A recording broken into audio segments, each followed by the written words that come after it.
everyone, Hannah here and welcome back to Finance and Fun Stuff. And today I want to go over our July 2023 finance update. If you're new to the channel, first of all, welcome. This is our monthly finance update series. This is a series where every single month I go over our finances, and I've been going over this for the past couple of years. And it's a great way for not only for me to be able to look back and review what has changed in both mine and my partner's finances over the last 30 days, but also review all that information with all of you, and hopefully by looking through and seeing some of the decisions I have made, either beneficial or not, you can think more about your finances and make more informed decisions and move towards the correct choices in your own life. So without further ado, let's get right into the first part, which is our income versus expenses. Now this section of the video can always be a little bit misleading because it depends on how much income is coming in and of course on how many expenses are coming out. Now this month we did exceptionally well and we are in the green by over $2,800, which is absolutely awesome, and I'm not going to diminish the fact that we are green that amount because it is really great. However, when you look at the month as a whole, you're able to see exactly why we are green that much, and it's the fact that last month was a triple paycheck month. And it wasn't just a triple paycheck month for one of our employers, it's a triple paycheck month for all of our employers. So we essentially got a 50% increase in our income for last month, and so that really helped get us up into the point where we are up positive almost $3,000. And obviously compared to the months beforehand, that is an insane increase. But even if you take into consideration that we did have a full extra paycheck cycle, I still think we did really well this month in terms of our income and expenses. Next up, we're going to be looking at our net worth. Now, this is obviously something that is going to go up and down pretty significantly due to changes in the market since we do have so much money invested. And this month, it has definitely gone in the positive direction. We are incredibly happy to announce that as of the end of June, our net worth was currently sitting at $9.59. Now, this may sound crazy for us to be so excited about the fact that our net worth is sitting at $9, but what's amazing about this is that our net worth is in the positive, and we ended up purchasing a new car back in April, and so that really rocketed down our net worth and brought us from being comfortably in the positive range in the 10,000 all the way down into the negative, and it's been hard to be able to see the ability to crawl out of it. But by making the correct decisions we have made over the past few months, and most importantly by putting money into our investment accounts, and a big portion of this increase is due to the returns we've gotten on our investments, we have been able to just blow through and increase our net worth by well over $6,000 in the last month, which has brought us up into the positive category. I'm incredibly excited about the fact that our net worth is positive, and although I do expect it to dip back down a bit because we did have a very, very good month in terms of our investments over the last 30 days, I do think we will be able to stay somewhere around the range of being a net positive, and I think that's pretty great. Next up, we are going to be taking a look at our spending totals. This is probably the most interesting part of the video, at least it is for both Sage and I, because this is where we take a look at, hey, how much money exactly did we spend? Now, obviously, throughout the month, we used a budgeting software called YNAB, or You Need a Budget.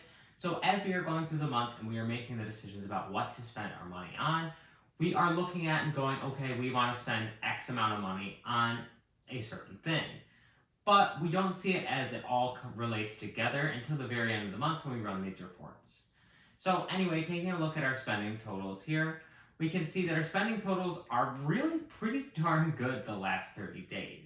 Something notable here is that our pets category is pretty darn high, and that's due to two of our cats getting their annual checkups, and one of our cats needing to get supplements, and we bought a year's worth of supplements for her so that she would be able to jump a little bit easier.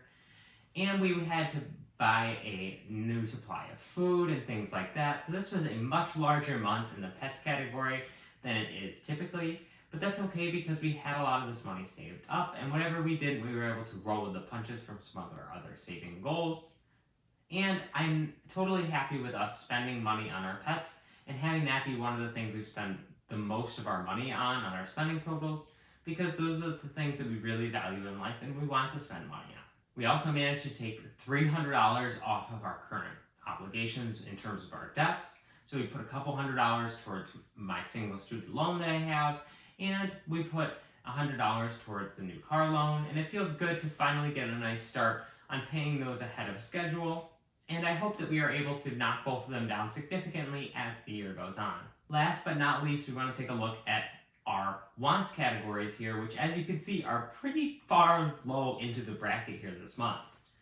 In fact, all of our wants altogether don't even total up to $450. I'm really amazed to say that our wants are underneath $450 for all three of our want category groups together. And I think that just goes to show how much we have made a conscious decision to change our life around, so that way we can ensure that money is going into the correct direction and we are spending money intentionally. I don't feel like we have really restricted ourselves too much over the last 30 or 60 days, as we have made a conscious effort to spend less money on things that we want, but rather the things that we have spent money on for things that we want have felt more meaningful and more enjoyable. Next up, we're going to take a look at our previous goals that we set in last month's finance update and see how we did over the last 30 days. Our first goal was to have our food budget be under $600, and unfortunately we did not hit this one. The total of our food categories between both groceries and eating out was $675. However, when we look at it holistically and see exactly how we spent so much money, we don't think it's that bad, and at the end of the day, a $75 variation in there is still pretty good, because we are still under $700, which I think is great considering we are two people and we do live in a city with a lot of temptation. The fact that we only spent like $150 on eating out and the rest was the bare minimum groceries and doing the things that we know are the correct steps in the grocery store, I think we're doing pretty well with our food budget moving forward. Next up, our second goal was to invest $200, and we hit this one right on the head and ended up investing exactly $200 over the last 30 days. And our last goal was to put $1,000 into our next month category. Now, if you do not use a zero-based budgeting system similar to YNAB, or you need a budget, then you may not be familiar with this concept. But essentially what this is this is a line item in our budget that says next month. And this is where we park a certain amount of money every single month, so that way we are that much ahead at the next month. And we wanted to be able to hit the $1,000 mark this month, so that way we would be able to start the month fresh, take that money out of the next month category, move it into the to be budgeted, and disperse it where we need to go. And we were actually able to blow through this and get up to $1,144 into that next month category. Now, there are a lot of advantages to be able to build this amount of money up in that category, and eventually we would like to have enough money in there that we can just survive off of that next month's category, and then we can take the current month's income and put it in the next month's category, so we will always be living a month ahead. But even as it stands currently, just by having that $1,144 that we put forward, we were able to completely fully fund our rent right on day one and be able to pay that a full 30 days early, and that feels really freaking good.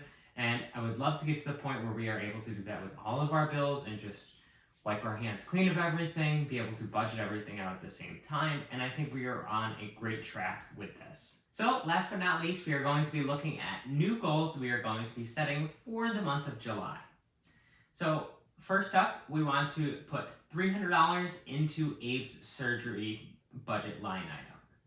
Now, Abe is looking to go in for some dental surgery. He is one of our cats, and we are looking to have that done in October. We have already made the appointment, set up the amount of money that we are going to be needing in YNAB, and this $300 is according to that schedule, but it's a little bit faster than that schedule is, just so we can get a little bit farther ahead. And I think that $300 is more than attainable. Our second goal is something a little bit more open to interpretation, and we want to hit all of our goals within YNAB. Now, within our budgeting software, YNAB, we are able to set on each and every single category a goal for how much money we want to put into that over the next 30 days. And we want to get to a place where we are able to fill all of those categories, so that way we feel like we are intentionally putting our money where we want to put it. And I think that we will be able to get to a really good place this month. Last month we did really well, and granted we had that extra paycheck to be able to help with that, but I think this month we'll be able to do pretty good with making sure we have hit all of our goals, which is great because all of those goals are based off of things that we are going to need. So say we're going to need new tires in the winter because one of our cars doesn't have snow tires yet. If we don't put in that exact money every single month, then it's just going to hit us so much harder when the winter comes. And our last goal for the month of July is going to be increasing our investing just a little bit up to $250. Now, this is our post-tax investing that we are doing in either mine or Sage's Roth IRA account. And in addition to this, we also have a 403b set up through Sage's employer, and we have an HSA set up through my employer, and those are currently taking out a little over $650 every single month. So this would be an extra $250 on top of that. That would be bringing us up into the total around $900 a month being invested.